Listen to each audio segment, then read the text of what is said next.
Bueno, muy buenas tardes. Estamos en esta tarde de libros dentro del 12 Coloquio Internacional de Musicología que acompaña las acciones de esta 18 edición del Premio de Musicología Casa de las Américas. Y será exactamente así, una tarde de libros en la cual, además de tener el privilegio que desde la mañana en la Casa de las Américas, las editoriales amigas del Museo de la Música y del Centro de Investigación y Desarrollo de la Música Cubana hayan estado compartiendo el espacio de casa y ofreciendo a todos los interesados sus libros publicados. Bueno, además de ese detalle, bueno, tenemos la posibilidad esta tarde de encontrarnos con esas editoriales presentando sus ediciones más recientes, sus propuestas más recientes. En primer lugar, tengo a mi lado a Nislady Flores, en representación de la editorial Casa de las Américas, y Claudia Fallarero, a quien correspondió en la pasada edición la responsabilidad de jurado. Por tanto, será a Claudia a quien corresponde, como es tradición dentro del Coloquio Internacional de Musicología, que la jurado cubana o el jurado cubano sea quien le corresponda la responsabilidad de presentar el libro premiado en la edición anterior. Por eso les propongo que como de murga vamos a hablar, sea la murga la que abra la tarde de hoy. Así que les pido primero a nuestros asistentes de sala que traigan la murga a casa.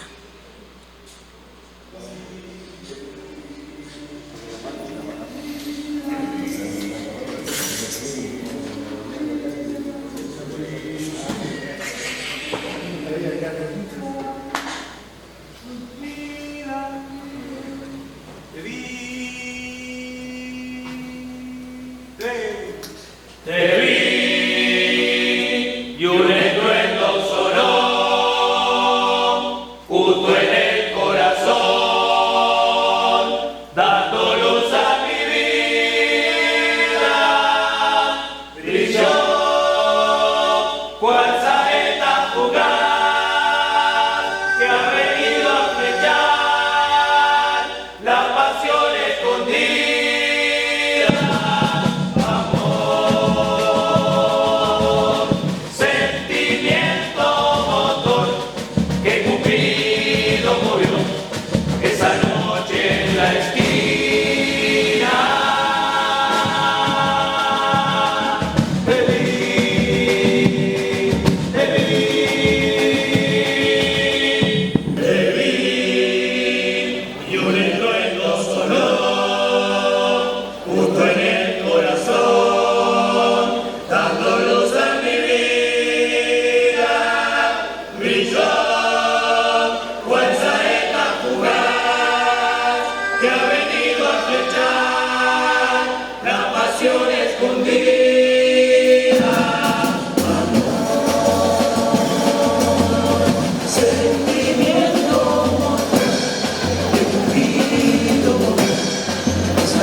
Con esta murga que es resultado de trabajo de campo de la autora que nos va a ocupar en este momento, Marita Fornaro, quien además nos está escuchando y nos está viendo desde Uruguay.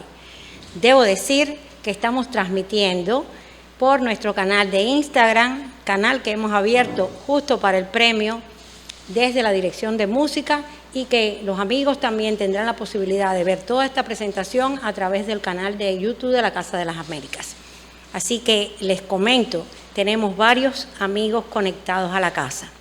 Y ahora me corresponde dar la palabra primero a Nislady para que nos presente el libro que es el resultado más fresco, seguro, más fresco de la editorial Casa de las Américas. Acércate al micrófono, por favor. Sí, bueno, buenas tardes. Bueno, en realidad la presentación la va a hacer Claudia, pero bueno, en representación del Fondo Editorial queremos expresar nuestra inmensa alegría por este nuevo volumen del Premio de Musicología de la autora Marita Fornaro, uruguaya, muy bien conocida en todo el gremio de la musicología, que resultara el premio del concurso del año 2020, cuyo jurado fue Óscar Hernández Salgar, que fue también premiado en una edición anterior, Jesús Gómez Cairo, cubano, director del Museo Nacional de la Música, Berenice Corti, ¿quién más? Claudia Fallarela. Claudia, pero son 5. Y Alejandro Vera, premiado en la pasada edición. Como bien dijera María Elena, bueno, normalmente de todos los premios de musicología, quien les habla es la encargada de editarlo. Hemos estado trabajando intensamente para tener listo este texto que verá su versión impresa en un futuro. Se están gestionando los fondos para que pueda ser así. Por lo pronto se tendrá una versión digital. El libro tuvo un diseño de, como siempre igual, Ricardo Villares, quien también es el diseñador del Boletín Música, con fotografías cortesía de la autora, o sea, de Marita, que las obtuvo de su trabajo de campo para esta investigación. Y bueno, creo que sin más, le cedo la palabra a Claudia Fallarero para que les comente de qué va el libro. Muchas gracias. Que creo que debe decirnos en primer lugar, no hemos dicho el título del libro. Sí. Ahí vamos. El título, Más allá del humor, articulación de lenguajes artísticos y procesos retóricos en la murga uruguaya. Justamente como Marita define, muy cerca de la entrada del libro, su centro temático es el mecanismo de producción de sentido en la murga uruguaya, un género de teatro musical popular que surge en el ámbito carnavalesco montevideano a finales del siglo XIX y que se caracteriza por la integración de varias artes con un núcleo literario musical.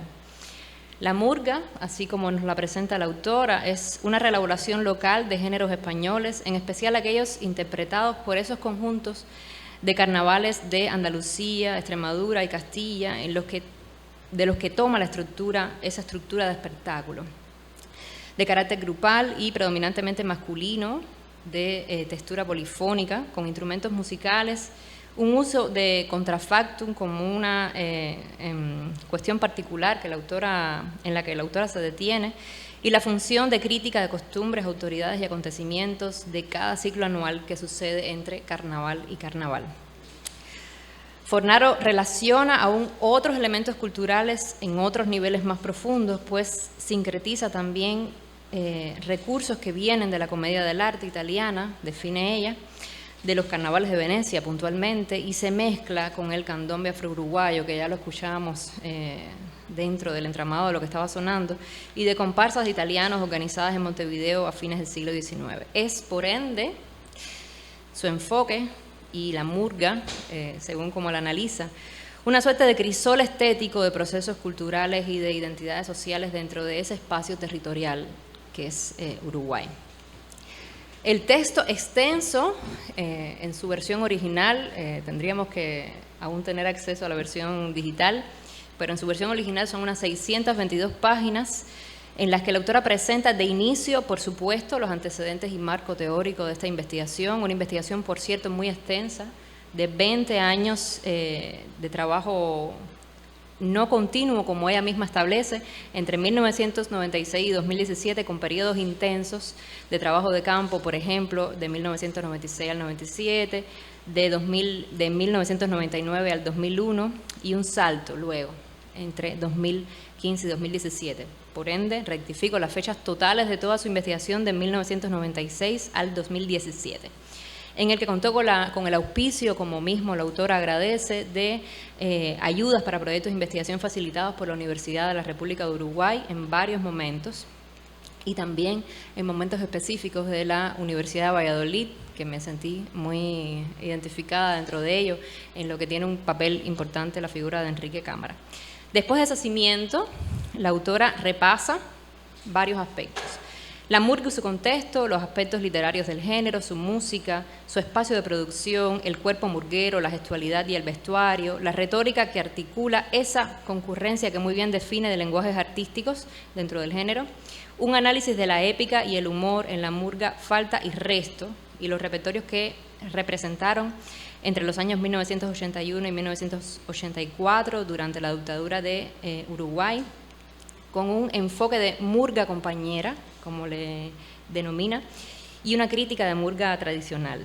Un penúltimo capítulo está dedicado a lo indígena y a la construcción de la identidad uruguaya a través de los análisis de los charrúas. Un cuplé sobre una de las más importantes etnias que habitó el actual Uruguay y es presentado en la murga Agárrate Catalina, que se escuchó en el Carnaval de 2010. Para comprender los mecanismos de producción del significado de esa sección, como explica la autora, ella bien analiza en primer lugar las situaciones respecto a las culturas indígenas y su relación con la identidad nacional, desde la Constitución de Uruguay como país independiente. Finalmente, a la altura de las 570 páginas, Fornaro entra a definir la murga, como mismo ella establece, en un acápite de texto con carácter de resumen, en el que da sentencias en su investigación sobre la expresión en tanto género popular sincrético, en cuanto a las complejidades y múltiples modalidades de difusión de la murga, desde su transmisión original, oral, los textos murgueros impresos luego, y la murga capturada más tarde en discos de vinilo, en cassette, en producciones, los registros de espectáculos teatrales capturados en productos audiovisuales. También emite dictamen sobre el componente de comunicación visual de la murga, su evolución local como género, su capacidad de producción de sentido, que es el leitmotiv de todo el texto, más allá del humor, porque es, así como dice su texto, el enfoque local, histórico y previo en este tipo de expresión que había caracterizado al tono de la investigación sobre murga antes de la investigación de Marita, en su comprensión del lenguaje de una expresión con fuertes componentes líricos, épicos, trágicos, etc. Asimismo, concluye sobre su compleja relación con la ideología y el poder y la connotación del contrafactum, como procedimiento articulador de la literatura y la música en la murga, aunque en algunos casos, como bien demuestra la autora, la música convoca otros contenidos semánticos procedentes de otros contextos y otros imaginarios que también están subyaciendo dentro del proceso. En ese resumen final, recurre a unos aportativos cuadros que sintetizan la integración de las artes en el espectáculo murguero. Como colofón, aparecen nada menos que 30 cuartillas de numerosas entradas bibliográficas y una selección de entradas fonográficas desde discos de vinilo hasta audiovisuales que son empleadas por la autora en su texto. Todo el libro está matizado y ustedes han podido irlo viendo mientras hablaba, de numerosas transcripciones musicales desde diferentes soportes documentales reunidos por Fornaro como parte de todo ese extenso trabajo de campo. Tiene el valor añadido de presentar una espectacular crónica visual iconográfica que emana de la compilación de numerosas fuentes, desde fotos históricas, publicaciones periódicas, pliegos impresos sueltos, carátulas de discos, hasta contemporáneas capturas de videos y páginas web.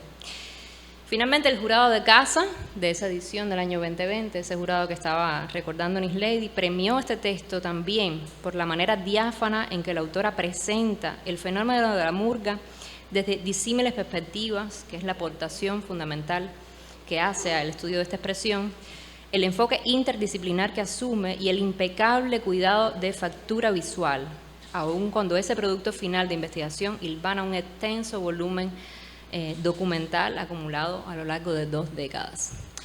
Yo creo que sin más podemos dar paso a la autora a que ella misma en primera persona pues nos pueda comentar sobre su texto. Así que si estamos listos podemos escuchar a Marita Fornaro desde Uruguay. Bueno, presentarles el libro implica la área de la investigación a la que dediqué más tiempo en mi vida. Realmente fueron décadas que atendí a la murga y ese transcurso de tiempo implicó varios cambios de enfoque sobre todo en el marco teórico y la metodología de trabajo. Comencé atendiendo a murgas de Montevideo, capital, en un momento en que toda la bibliografía consideraba la murga como un fenómeno mundial.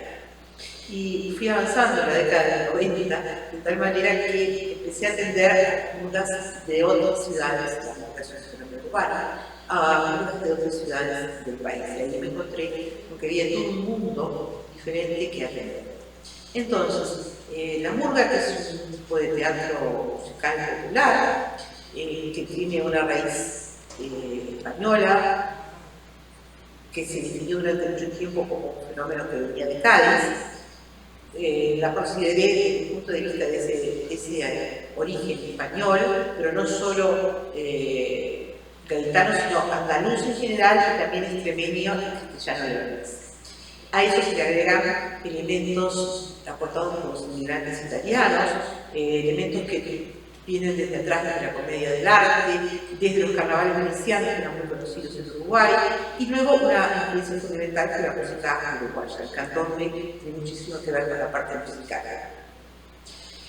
Para poder determinar una serie de características de la murga, mi trabajo de investigación incluyó el manejo de fuentes documentales, y ahí se trabajó muchísimo con materiales obtenidos en remates, en ferias, pliegos sueltos de la literatura de cordel que caracterizó al género desde comienzos del siglo XX,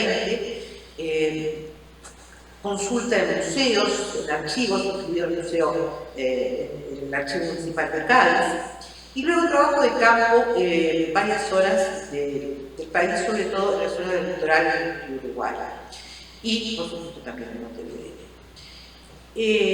A partir de eso, debo marcar como principales ejes teóricos de mi investigación, por un lado, un enfoque que procuré interdisciplinario. ¿Por qué? Porque la murga, como todo teatro musical, significa un encuentro de disciplinas en el escenario. Y consideré que ese encuentro de disciplinas en el escenario debía tener el correlato de la investigación.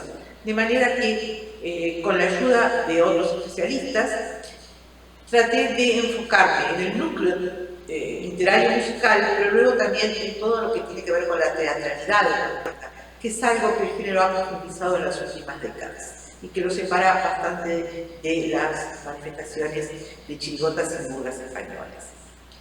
Además, a medida que avancé en ese marco teórico, tomé como eje principal, por un lado, la retórica, y apliqué los conceptos de la retórica a la parte literaria, musical y a la parte visual, a la retórica visual.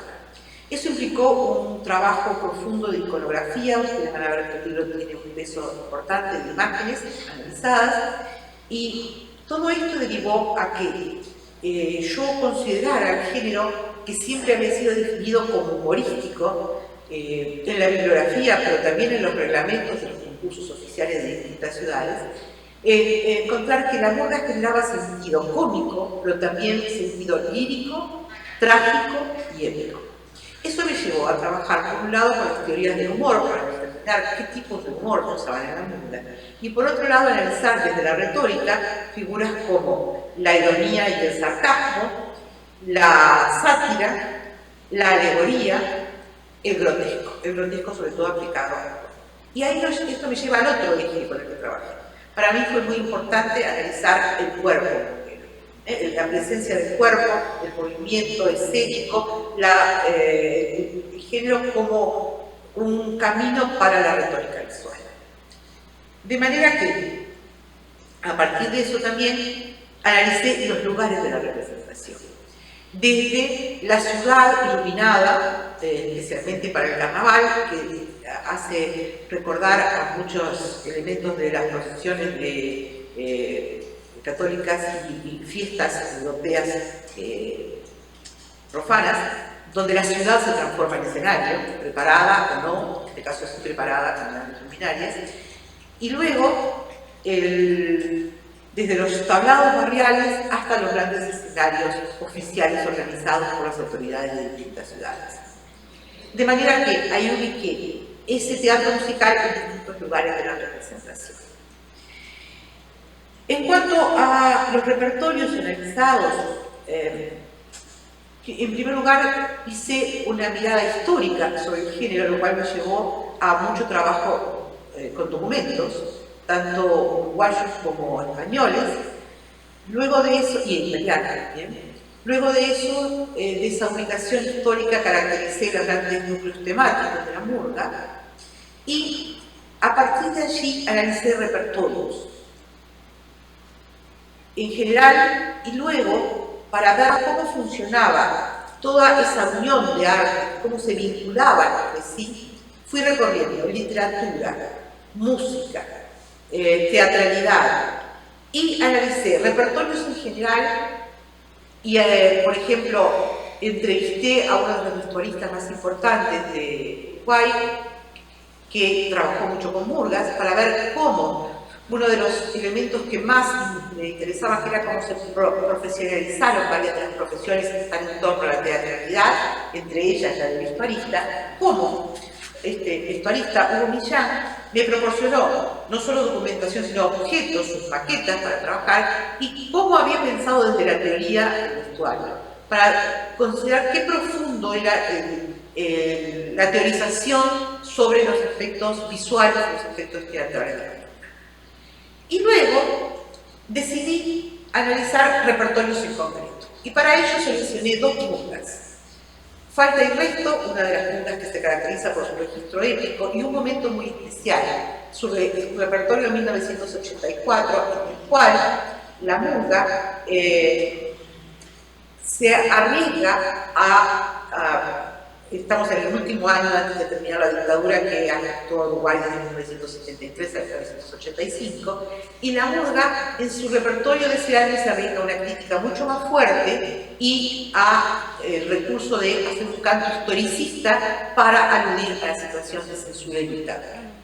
De manera que ahí analizo dos cuplés, los cuplés son la parte central de la murga, los nombres del repertorio de los bienes de España, la presentación, el cuplé, la retirada, con sus equivalentes, y analizo el cuplé de José Prohibido, que en un registro cómico analiza la censura, y el cuplé de los diccionarios, donde se opone la cultura de élite a la cultura popular, registros cómicos también que también juegan con el humor sexual y el humor de género. Y finalmente analizo lo más importante para mí de este año de esta red, que es la retirada. Todo el repertorio tiene el nombre de 1811, el año de la Revolución Libertadora en Uruguay. ¿Por qué? Porque el héroe patrio Artigas estaba censurado para la murga, no podía ser citado. Entonces, la murga habla todo el tiempo de la gesta artiguista, pero sin poder comprar Artigas. Y recorre mucho a lo visual, de tal manera que, además de vestirse de manera gauchesca, aludiendo a las gestas libertadoras, se mantiene con los colores de la bandera de Artigas, que además coinciden con los colores del Frente Amplio, la coalición de partidos de izquierda que estaba absolutamente prohibida por el gobierno cívico-militar de facto. Esto he podido trabajarlo con Hugo Castro, con Raúl Castro, el creador de esta murga y quien estuvo a cargo de las letras de toda la puesta de la murga, y gracias a él pude trabajar con todo lo que fue su enorme manejo de repertorio para el contraparte. Hubiera sido imposible de mi parte, es un tema metodológico interesante, identificar toda la música popular desde los años 40 en adelante que Castro utiliza, identificar los fragmentos de zarzuela, etcétera, que están utilizados para los contrapartes. Y además, entrevistarnos sobre cómo surge todo este repertorio, sobre cómo es citado por las autoridades militares, sobre cómo debe enfrentar esa censura y decidir que esa despedida tan fuerte desde el punto de vista político y ideológico se mantiene en ese repertorio.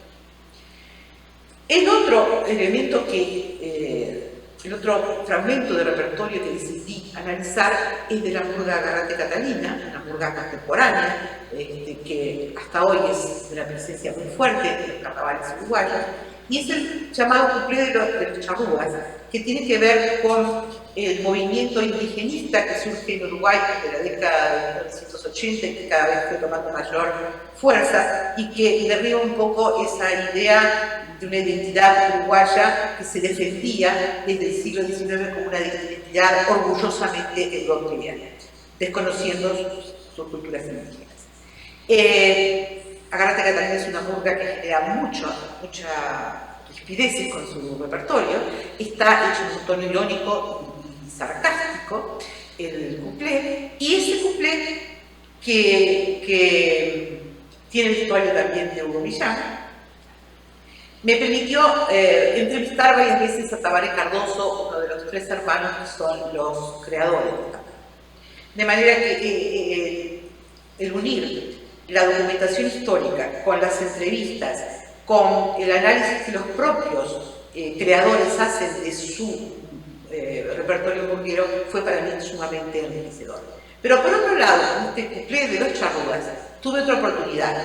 Generó enorme polémica entre los descendientes de indígenas y sus asociaciones, y generó también críticas desde la academia, desde la antropología.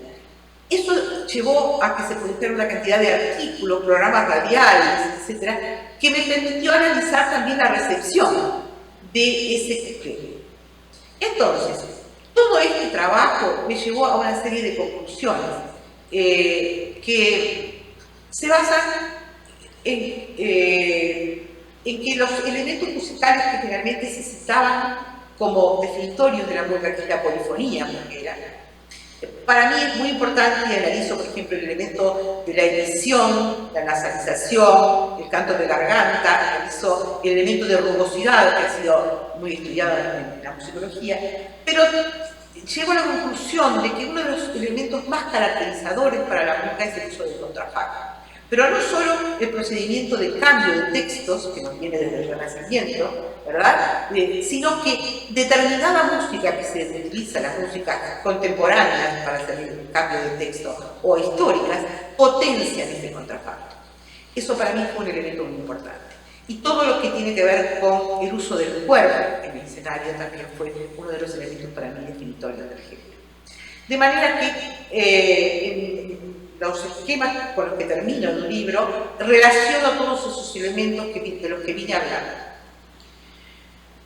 Hasta aquí es lo que les puedo decir desde el trabajo académico, pero no quiero terminar esta presentación sin hacer referencia a que para mí es el honor más grande de mi vida académica haber recibido el premio de Musicología de Casa de las Américas por la relación profesional y personal que tengo con Casa, por la admiración que tengo por la dimensión de música y toda su gente, y nombro a María Elena, representando a todos que he tratado a lo largo de más desde antes de comenzar este ciclo. Y no había soñado presentarme este premio del que he sido jurado, pero a veces la vida, y siempre entiendo que hablar de los afectos es importante en estos casos, a veces la vida lleva por caminos extraños, y esto que en un momento fue mi tesis de doctorado, que también surgió de una vida académica agitada, y que tuvo a Enrique Cámara de Landa como la persona que siempre estuvo a mi lado. Esto se transformó en libro en un momento de mucho dolor en mi vida, donde transformarlo en libro fue una manera de escapar del dolor y de conseguir fuerza para apoyar a quienes me necesitaban en ese momento. Entonces este libro es mío, pero también es de Antonio Díaz y de Gonzalo Díaz, que mi marido y mi hijo, que me acompañaron, como también es de mis padres, que soñaron un futuro que ellos no pudieron tener, y de los maestros de música, desde mi profesora de música de la niñez hasta los profesores de antropología y de musicología, que permitieron que yo llegara a toda esa gente y a la que me olvido en un momento de emoción. Muchísimas gracias.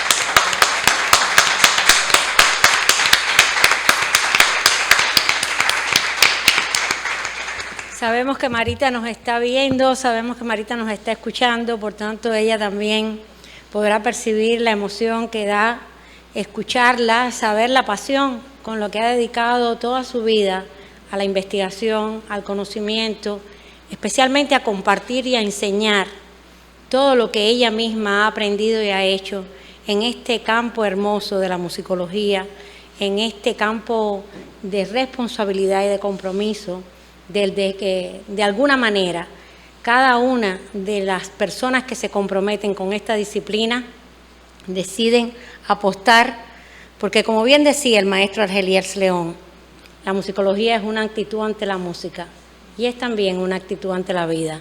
Marita es de esas personas que ha sido consecuente en la actitud de la vida y de la música y ha hecho de la musicología una razón de ser. Sabe cuánto la admiramos, cuánto la queremos, ahí está, ahí está. Sabe cuánto la queremos, sabe cuánto la admiramos y es verdad. Desde 1986 está unida a la Casa de las Américas. Desde 1999, Marita fue protagonista de aquel primer coloquio internacional de musicología. Y les puedo decir de una manera más personal, el día que la recibí en el aeropuerto para ese coloquio, nos dimos cuenta que ya habíamos estado hermanadas en otras vidas. Es para mí muy feliz decir que el momento en que Marita Fornaro fue galardonada por ese jurado fue una emoción para todos los que integramos la dirección de música. Fue una gran emoción para mí porque es una amiga muy querida y creo que forma parte muy especialmente de esta comunidad del premio y el coloquio de musicología, esta comunidad tramada en América Latina y al mismo tiempo forma parte muy querida de la Casa de las Américas. Gracias, Claudia, por representar a ese jurado. Gracias, Miss Lady, por haber estado a nombre de la editorial y por ser la editora, otra vez, de la colección de música del Premio de Musicología de la Casa de las Américas. Muchas gracias.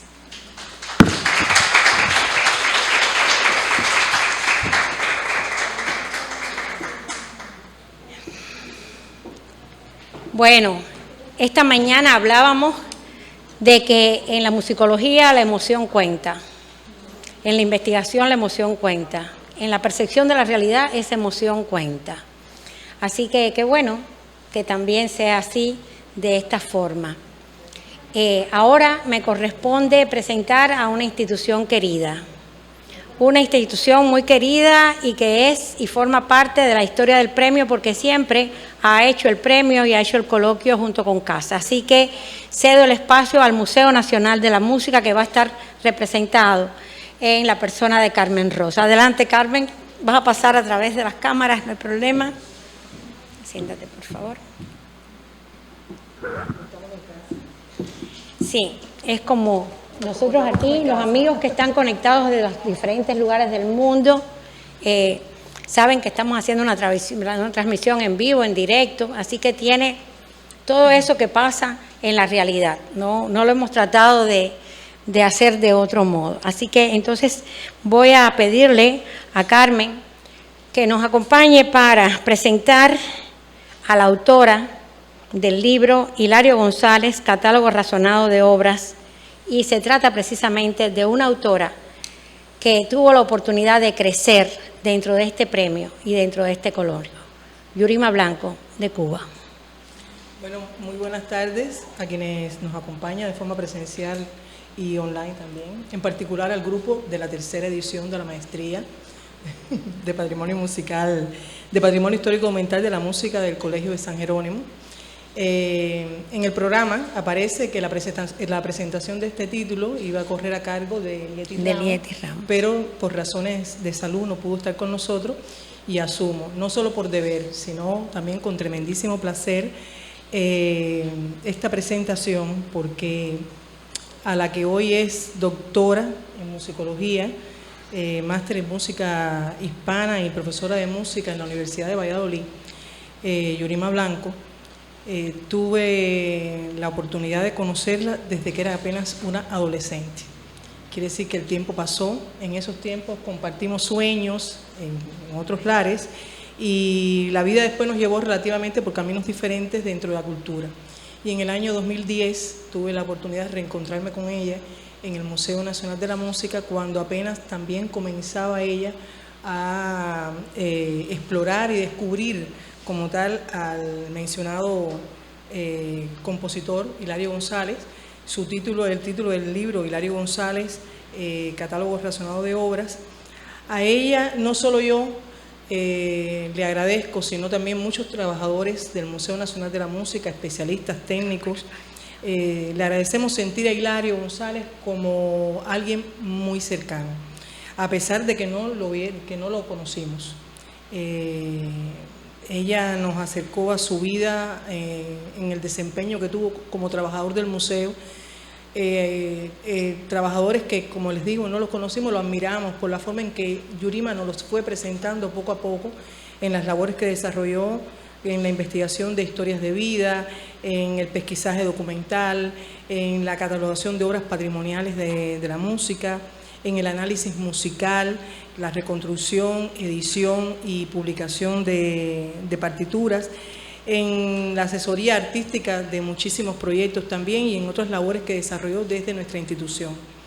Por la persistencia con que Yurima lo hizo, la sensibilidad, con el cariño con que nos los fue presentando, por la forma en que escrutó sus archivos, los recuerdos de quienes los conocieron, y por cada una de las razones que nos fue brindando poco a poco para poder colocar en la justa medida la vida y obra de Hilario González, nosotros le tenemos siempre un especial agradecimiento. Este libro, el diseño del libro como tal, corrió a cargo de Roilán Marrero, y aquí me quiero detener también porque en el caso de la edición y corrección estuvo a cargo de alguien que muchos de los presentes, yo creo que todos conocimos y que estamos seguros que estaría acompañándonos aquí, aunque de alguna manera lo está, que fue a Liliana Casanella, que se nos fue demasiado pronto y que hoy, ahorita estábamos hablando de emoción, también nos emociona no verla, aunque sí sentirla. Yurima nos ayudó con este título, retomo algo relacionado con él, abrirnos puertas y crearnos interrogantes acerca de personalidades, obras musicales, movimientos artísticos, proyectos teatrales, audiovisuales, que están en la impronta de Hilario González. Por eso doy paso a que sea la propia Yurima, en su voz, nos pueda ir presentando a través de un material que nos hizo llegar este título que entrega hoy el sello Ediciones Museo de la Música.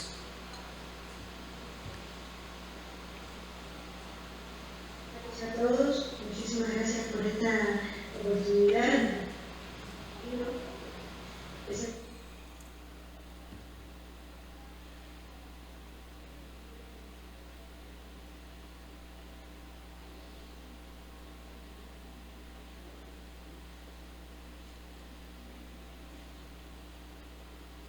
A todos, muchísimas gracias por esta oportunidad de presentar el libro de Hilario González, Catálogo Relacionado de Obras, editado por el Museo de la Música en el año 2018. El libro es el resultado de la tesis doctoral que realicé también en 2018 sobre el compositor Hilario González. Es un primer paso dentro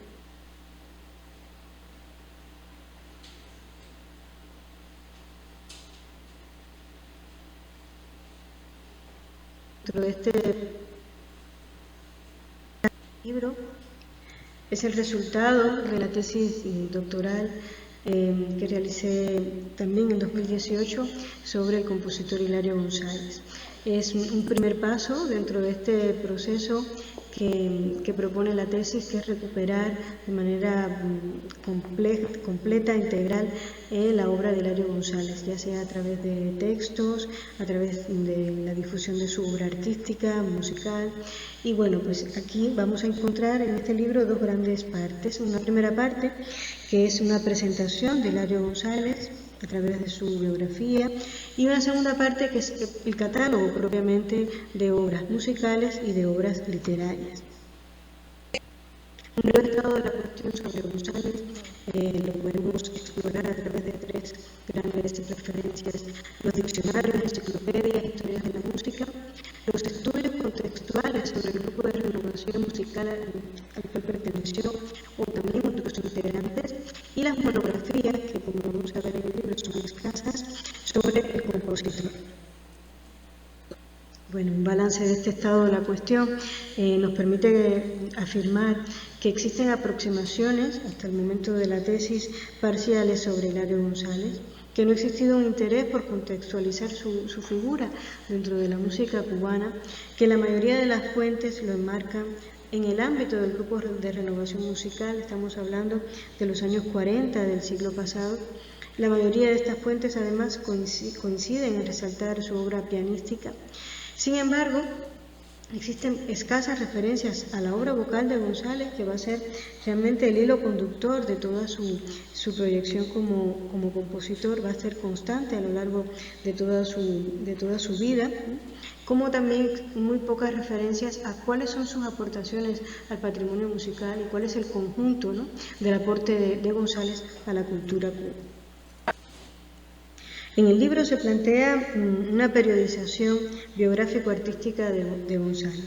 Tomo como principal punto de referencia la voz escrita por Gómez García, por la profesora Zoila Gómez, en el Diccionario de la Música Española Hispanoamericana, y planteo también 5 etapas, pero diferentes en cuanto a su conformación, ya que ocuparán toda esa trayectoria vital y artística de González. Y es precisamente lo que voy a de manera muy sucinta. En cuanto a las fuentes, la mayoría se encuentran ubicadas en el Museo Nacional de la Música. Tenemos un fondo bastante nutrido de cerca de 900 unidades documentales, aunque también se consultaron otras bibliotecas tanto dentro como fuera de Cuba. La primera etapa biográfico-artística de González, pues obviamente tiene que ver con sus primeros pasos en la música, la influencia de Lecuona, sus inicios en el piano, sus primeras composiciones de la mano de Jascha Fischerman, de José Ardébol, y sus vínculos con lo popular, que van a estar nutriendo sus primeras composiciones y van a ser un continuo a lo largo de su vida. González fue una de las voces más críticas y más interesantes con respecto a cómo se abordó lo cubano en el grupo de renovación musical. Y va a ser también uno de los redactores, junto a Julián Orbón, del manifiesto Presencia Cubana en la Música. Una segunda etapa de la vida de González va a estar enmarcada en Caracas. Va a estar sucediendo durante 13 años, lugar a donde fue invitado por Alejo Carpentier y a quien acompañó en 2 de sus viajes por el río Orinoco, como se vio reflejado de alguna manera, obviamente artística, literaria, en el libro Los Pasos Perdidos. La etapa de Caracas va a ser muy importante para González, va a ser una plenitud intelectual, va a estar en contacto con los principales poetas, actores, directores de cine, investigadores como Vicente Emilio Sojo. Va a ser un protagonista de este periodo en la vida cultural venezolana. En el año 60 González regresa a Cuba en el nuevo contexto de la revolución y se va a integrar en todo ese nuevo sistema, en todas las instituciones. Va a ser también una etapa complicada. A su llegada no encuentra un espacio, ¿no?, como compositor, y bueno, pues comienza como profesor de piano en el Conservatorio Amadeo Roldán. Tiene una serie de polémicas respecto a la música nueva con los compositores jóvenes de la vanguardia en esa época. Se va a apartar de alguna manera de esa primera línea, ¿no?, de compositores, y bueno, pues una segunda oportunidad, digamos, va a estar en el ámbito de las investigaciones del patrimonio musical. En el año 71, cuando se abre el museo, González está junto a María Antonieta Enríquez en esta nueva etapa y va a realizar aportes muy, muy significativos en el descubrimiento, en la puesta en valor, en la catalogación, en la reconstrucción de obras del patrimonio musical cubano. A modo de ejemplo podemos nombrar a Esteban Salas, a García Caturla, a Noel Saumel, y va a generar una producción muy interesante que no solamente se reveló en los artículos, en la ensayística, en los programas de concierto, sino también en la edición de partituras, es decir, en la difusión de todo ese patrimonio. Una última etapa tiene que ver con lo que he llamado la plenitud creativa, los homenajes de los que fue objeto González ya en su última etapa. En el año 1990, una etapa bastante complicada en el panorama socioeconómico y político de Cuba, pues es reconocido con el Premio Anual de la Música. También recibe homenajes en Caracas, fue invitado a uno de los festivales de Caracas en el año 92, y también viaja a Nueva York en el año 95, invitado por la soprano Mayda Prado.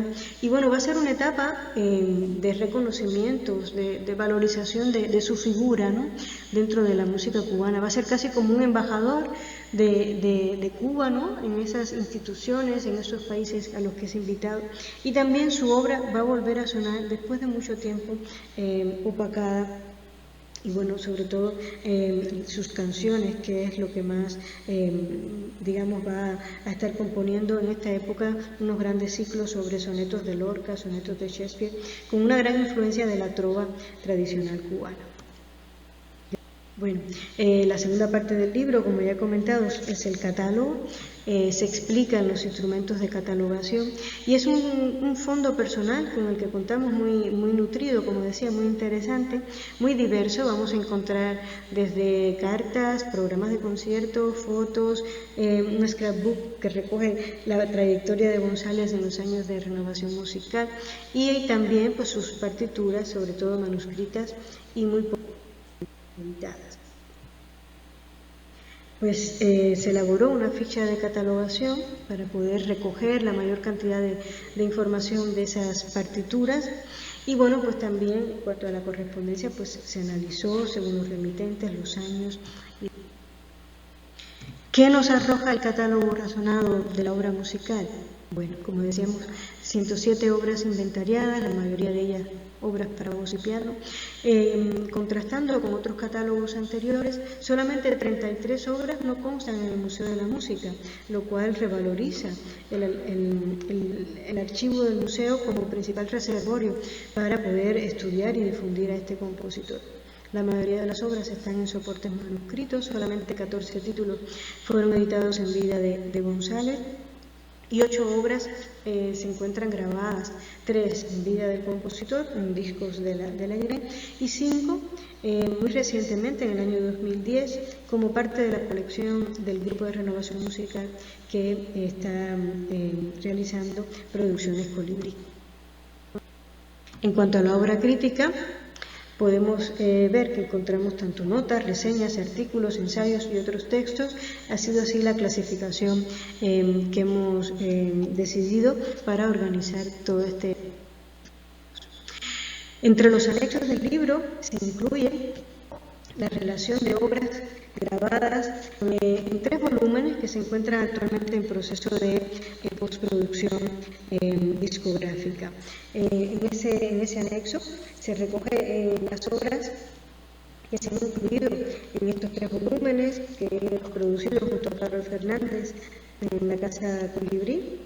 Y bueno, pues es una producción bastante extensa que recoge la mayoría, por no decir casi todas, las obras vocales del compositor. También se incluyen en los anexos la cronología de Hilario González y el cuadro de clasificación del fondo personal, que es pues una relación de todas las fuentes documentales. También algunas valoraciones de su obra vocal desde el punto de vista de los gráficos, por etapas, por poetas y demás. Es decir, cuestiones relacionadas con el catálogo de la obra musical a modo de balance, digamos, ¿no? Quisiera agradecer al Museo de la Música, a la Casa de las Américas, a Producciones Colibrí, al sello editorial del Museo de la Música, a una persona que no está, pero está ahora mismo mientras yo hablo, está presente en mi pensamiento, que es Liliana Casanilla, que fue la editora de este libro.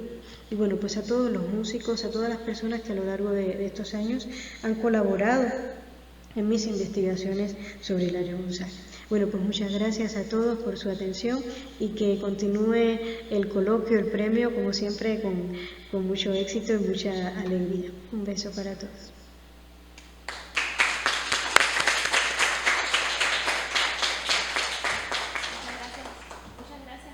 por su presentación y muchas gracias a Carmen Rosa porque nos acompaña en esta tarde. Las despedimos ya de la mesa, no sin antes recordarles que dada la producción reciente de la editorial Museo de la Música está a la venta en las afueras de la sala, o sea que todo el que quiera acercarse a esta producción pues puede hacerlo y encontrarla en esa mesa que tenemos allí. Gracias a ti. Y doy entonces la bienvenida a otra editorial importante, con una relación importante también con el Coloquio de Musicología y con la Casa, que es el sello editorial, o sea, Ediciones Sigmund, el Centro de Investigación y Desarrollo de la Música Cubana, que en esta ocasión presenta uno de sus más recientes títulos, que se fue realizado en colaboración con el Gabinete de Patrimonio Musical Esteban Salas. Para eso doy la bienvenida a esta mesa a Ailet Pérez Gómez y a Miriam Escudero, quienes estarán haciendo la presentación de este volumen para nosotros. Adelante. Sí.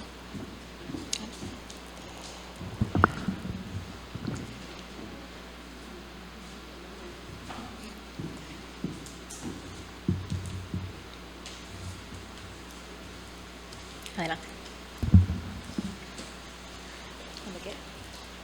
Bueno, pues creo que es un placer estar aquí.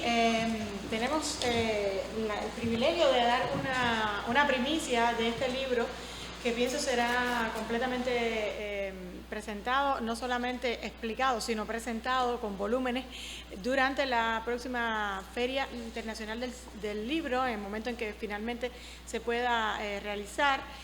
Pues pienso que los barcos el barco que está trayendo el libro a La Habana, pues finalmente llegará a tiempo y entonces podremos tenerlo en físico todos y no solamente en formato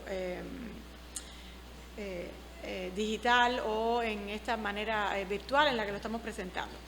Creo que podemos partir la presentación en dos etapas. En una voy a hablar un poco de los contenidos del libro, de qué va, y en otra quiero que sea Ailet Pérez, la persona que coordina las ediciones desde el Centro de Investigación y Desarrollo de la Música Cubana, la que explique, bueno, cuál va a ser el futuro de este libro, y no solamente de este libro, sino de toda la colección Patrimonio Musical Cubano, que va a estar ahora teniendo otro formato, y cuál va a ser su futuro, y además que de alguna forma creo podemos compartir imágenes de lo que está sucediendo a día de hoy.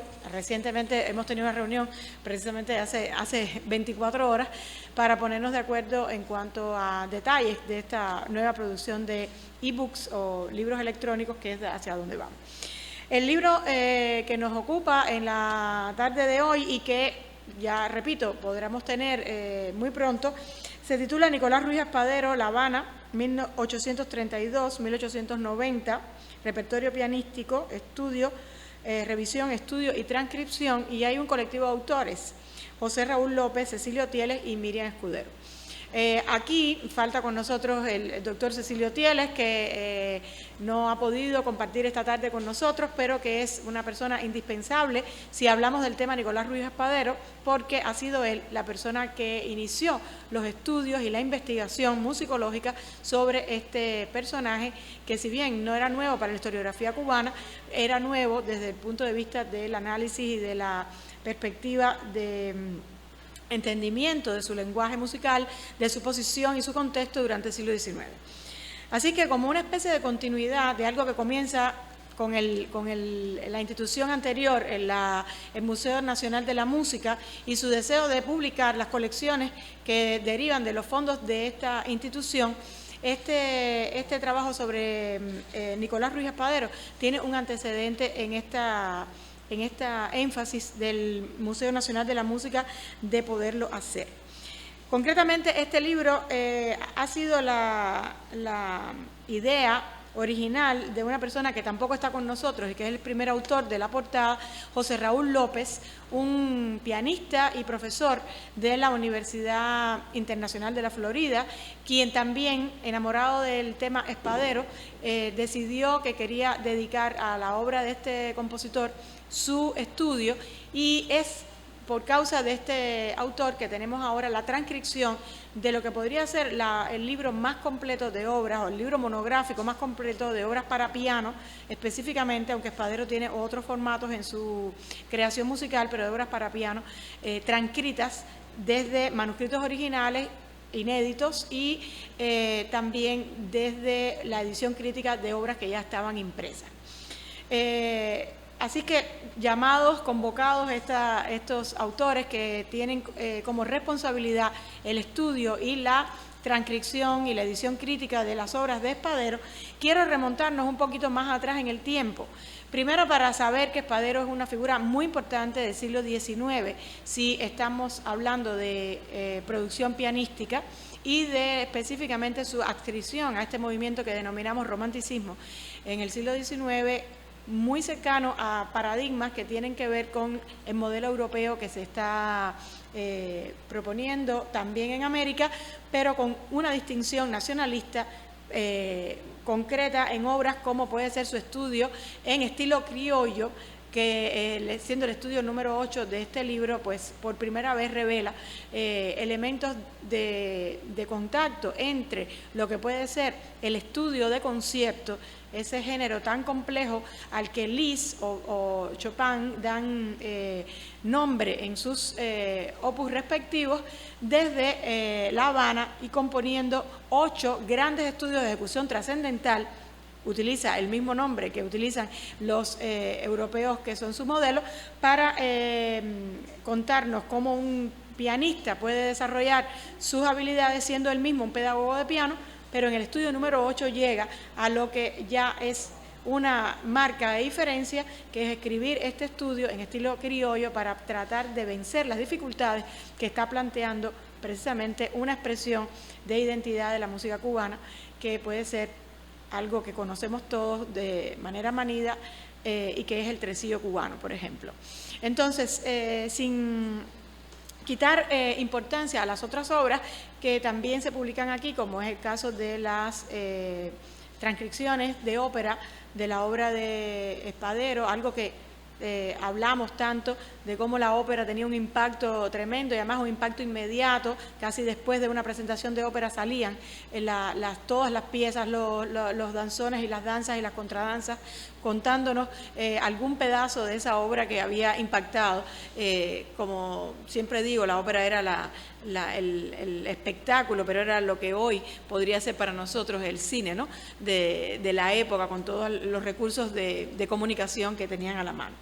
Bueno, todas estas obras están en este libro, todas estas obras van a estar a disposición de los pianistas que quieran incursionar en este representante del piano en su más alta complejidad dentro del panorama latinoamericano del siglo XIX.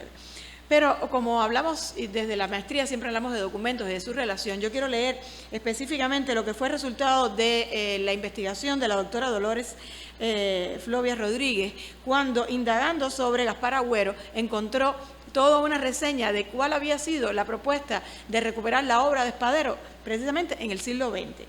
Y ella nos narra en su artículo sobre este tema que en 1933 el hecho de que la pianista y profesora Angelina Sicuret había adquirido en subasta pública las composiciones inéditas de Ruy Espadero, Joaquín Rodríguez Lanza, en aquel momento inspector de la Secretaría de Instrucción Pública y Bellas Artes, propuso la creación de una comisión de especialistas que llevara a cabo el análisis de las obras inéditas de Ruy Espadero, con vistas a su publicación ulterior por esta instancia, destinada a los estudiantes de los conservatorios. En la primera reunión de la Comisión Espadero, celebrada el 8 de mayo de 1934, fue designado como presidente el maestro Agüero y como miembro de esta Angelina Sicuret, Fernando Carnicer, Joaquín Rodríguez Lanza y José Molina Torres.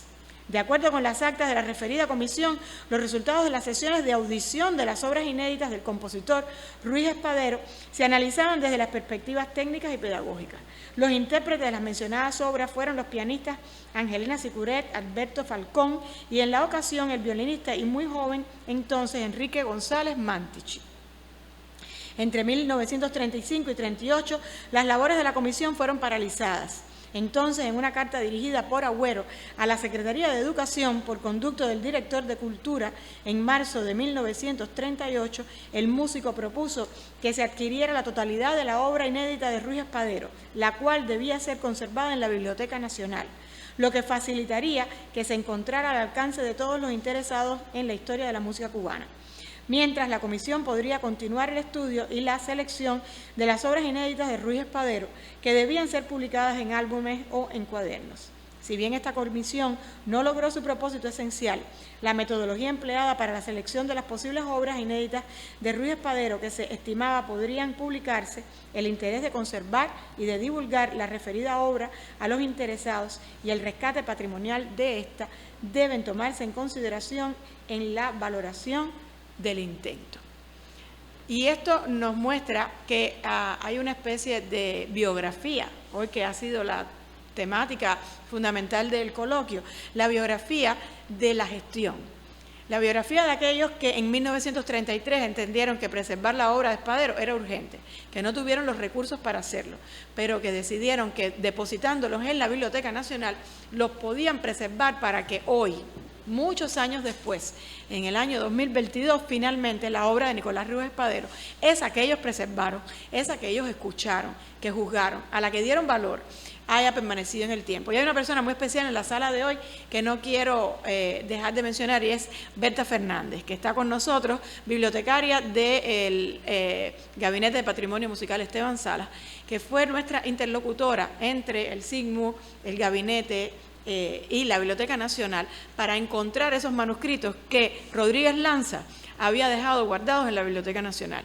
Y sabemos que los dejó él guardados porque allí está el gomígrafo en alguno de esos manuscritos que deja testimonio dentro del original de que fue él quien los preservó para la historia, que fue una alumna la que quiso preservar la memoria de su maestro, y que hoy podemos hablar del estudio número 8 de Nicolás Ruiz Espadero como un legado importantísimo, como una muestra de esta transformación cultural que nos valida desde la adaptación de los modelos foráneos a un lenguaje nacional, precisamente con el estudio número 8, que anuncio, quizás es posible, se ha presentado en la 6ª edición del Encuentro de Jóvenes Pianistas, que promete presentarse y abrir sus puertas. Tenemos también aquí a Giovanni Leclerc, el coordinador de este evento, quien con Salomón Mikoski promete arribar a La Habana con todos aquellos que van a participar desde fuera y desde dentro en la presentación del piano y, por qué no, en la presentación de Espadero, que logrará sonar desde este libro en el Teatro Martí o en la Sala Ignacio Cervantes o en la Basílica Menor del Convento de San Francisco de Asís, y así se cumplirá, se cerrará el ciclo que aquellos comenzaron en el año 1933. Pero no solamente tenemos el impreso, que siempre defiendo a capa y espada, porque es la única posibilidad que tenemos para legar dentro de 100 años a los que van a encontrar el libro de Espadero, no en una comisión de estudios, sino finalmente impreso.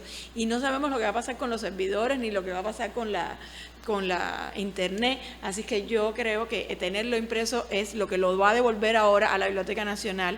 Bertica es la persona que lo tiene que devolver allí, pero ahora en otro formato que lo preserve por 100 años más. No obstante, Ayler está haciendo gestiones y ya está lista casi una nueva versión para poder socializar este resultado. Sí, gracias. Yo también estoy de acuerdo en que tenemos que preservar la idea del impreso.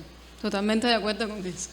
Pero bueno, antes de comentar el futuro, quisiera agradecer la presencia una vez más del sello Ediciones SIGMUC en nombre de nuestra directora Laura Vilar, porque yo pienso que el coloquio de musicología ha acompañado también la vida del sello Ediciones SIGMUC. Y me parece muy significativo que en esta edición de 2022 estemos presentando un nuevo volumen de la colección Patrimonio Musical Cubano, porque mi memoria, que a largo plazo es bastante buena, recuerda que los primeros ejemplares de esta colección fueron presentados justamente en este coloquio en el año 2012.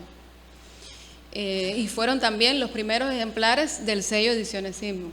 Por eso me parece que es un momento también para celebrar, aunque este nuevo libro todavía lo tengamos en muy pocos volúmenes, ¿no? Y no lo podamos dar a todos. Quisiera que mostráramos una imagen donde vemos la totalidad de los títulos de la colección Patrimonio Musical Cubano, coordinada, concebida por Miriam, donde pues como todos sabemos, se rescata, se estudia, si se recupera, se estudia y se difunde repertorios, en este caso, de esta colección, particularmente del siglo XIX cubano, propiciados, producidos en diferentes espacios. Y justamente con este último título, pues creo que vamos a continuar y a promover las ediciones en versiones electrónicas. Es decir, vamos a poner a circular todos nuestros libros también en ediciones electrónicas, porque entendemos que es pues un formato que nos permite llegar más lejos, llegar a más personas, y pues no tenemos la limitación de los recursos materiales que pues nos impiden que muchas veces podamos tener todos los ejemplares impresos que necesitamos para que estos materiales lleguen a todos los interesados. Entonces, ya nosotros hemos explorado la edición digital de uno de los títulos de esta colección, pero pues vamos a presentar ya en el mes de abril, en el marco de la Feria del Libro, esperamos, pues ya completa la edición digital de este libro de Nicolás Ruiz Espadero, repertorio pianístico, y queremos también darles una muestra del trabajo que ya está avanzado, está en proceso todavía, pero ya podemos mostrar esta edición en el formato de PDF interactivo, que nos parece el más adecuado por el estilo de esta colección, para respetar también la calidad de las partituras, que es también la esencia del contenido que difunde esta colección. Entonces, si podemos mostrar.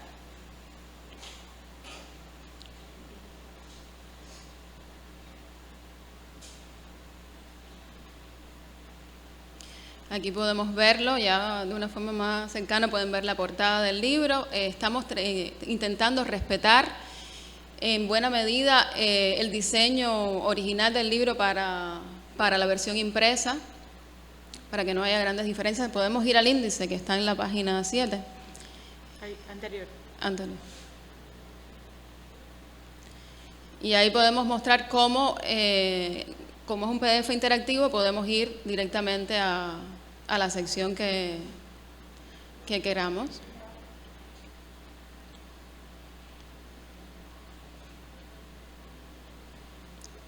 Exacto. Entonces, como vamos a decir que es una especie de comercial, quiero adelantarles que entonces muy pronto este texto y otros de los textos del sello Ediciones Sigmund podrán ser adquiridos desde dos plataformas fundamentalmente: la plataforma de Ruth Tienda, esencialmente para comercializar en el extranjero, pero también nos vamos a sumar a la nueva plataforma cubana Sandunga, que nos permitirá también llegar al público cubano, igual que al público internacional, pero sobre todo al público cubano.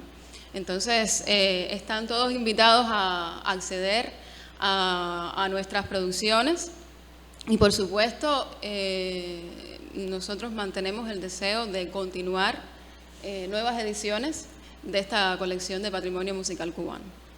Sí, quisiera decir que uniendo las fuerzas del SIGMUC y del Museo Nacional de la Música, se prevé la publicación este año de 2 nuevos ejemplares de esta colección, que precisamente van a ser en coedición, porque unos tienen los fondos y otros tienen a los especialistas, así que van a sumar estas fuerzas para poder presentar por primera vez música de cámara del siglo XIX cubano, publicada dentro y fuera de Cuba, por compositores como Antonio Rafelín, alguien que siempre mencionamos pero que nunca podemos tocar. Tenemos también a Hubert de Blanc, tenemos a Lico Jiménez, vamos a tener a José Comellas, otro compositor que es prácticamente mencionado pero muy poco conocido, y sobre todo para poder aumentar dentro de esta aplicación que hacemos a las escuelas de arte, de un repertorio propio de música de cámara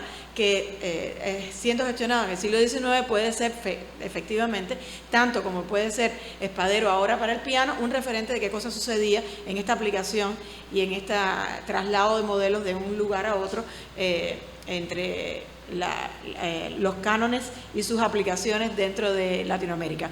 Así que eso es lo que nos ocupa este año y más adelante pues cerrar el segundo volumen de la colección Música en las publicaciones periódicas de La Habana, que sé que también es un libro esencial de colectivo de autores. Aquí está también Claudia Fallarero, que participa dentro de esa publicación. O sea, es una suma de autores que van a estar juntos para poder saber qué cosa es lo que sonaba, al menos desde las publicaciones periódicas de La Habana, en los salones, y qué era lo que se socializaba dentro de estas partituras en publicaciones, que sigue siendo el Boletín Música, que sigue siendo el Sincopado Habanero, que sigue siendo la revista clave todavía, precisamente porque desde el siglo XIX colocar una partitura dentro de la revista podría ser un atractivo en la circulación de música. Así que esos son los planes de futuro. Repito, creo que Nicolás Ruiz Espadero estará presente físicamente para la Feria del Libro, así que hoy lo comunicamos, pienso, es como el anuncio oficial, y espero que la convocatoria pública y física sea durante la Feria del Libro de La Habana. Bueno, sí, yo creo que abril entonces se nos acerca con muy buenas nuevas. O sea, igual esperemos que podamos tener el libro de Marita Fornaro también a disposición de los amigos que lleguen a esa feria, que puedan participar de esa feria. Tendremos entonces una presencia desde el CIDMUC, desde el museo, desde casa, contribuyendo a nuevos libros para estudiar, conocer, defender el patrimonio musical de Cuba y América Latina. En esta tarde de hoy, en esta tarde de libros, una vez más se ha puesto en evidencia que la musicología cubana tiene una gran fortaleza. Su fortaleza mayor es su capacidad de alianzas.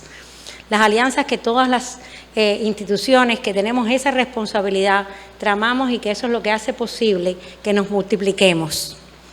O sea, nos multiplicamos porque estamos en unos y otros lugares al mismo tiempo, porque trabajamos unos para los otros, porque en definitiva trabajamos todos juntos para defender la cultura de Cuba para el futuro.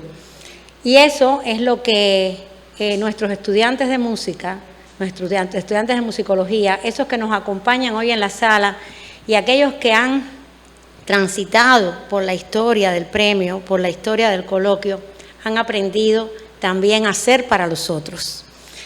Cuando Ayler decía que el primer libro, los primeros libros de la colección del CIDMUC se presentaban aquí en casa, yo recordaba que el Atlas de los Instrumentos de la Música Folclórica y Popular de Cuba tuvo su primera presentación también aquí en la casa, en el coloquio primero del 97 y luego del 99.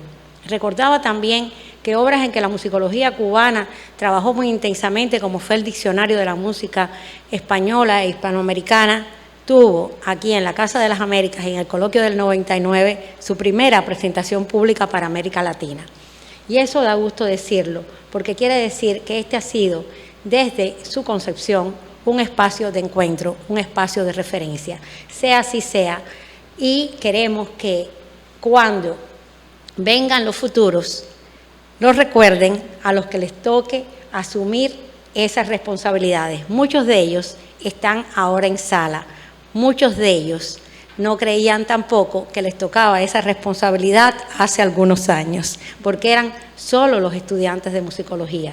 En ellos está toda nuestra confianza y en ellos está la confianza de que seguirán haciendo de Cuba, de América Latina, para América Latina, de esta casa, un centro de referencia para la musicología mundial, como hasta ahora lo hemos logrado hacer. Esta es la primera vez que transmitimos en vivo y en directo. Esta es la primera vez que hemos compartido un coloquio virtual, pero hemos podido defender esta voluntad de compartir todos juntos saberes y abrazos. Así cerramos la tarde de hoy. Mañana tenemos un recorrido excepcional por La Habana Vieja. Nos vamos de la mano del gabinete a recorrer el pasado musical de Cuba y también el presente, lo que es ahora nuestro contexto y nuestra razón de trabajar para la música. El viernes a las 5 de la tarde, el jurado dará a conocer el acta del jurado. Sabremos ¿Quién se alza con el Premio de Musicología 2022? Eso es lo que todos esperamos. Y luego, el cierre de este coloquio y de este premio será el concierto de Rolando Luna. Hasta ese momento esperamos que todos los que nos ven desde afuera y los que nos han acompañado en las salas de casa sepan que la musicología latinoamericana y caribeña es esta semana dueña de la Casa de las Américas, como lo ha hecho en todos estos casi 45 años. Muy buenas tardes.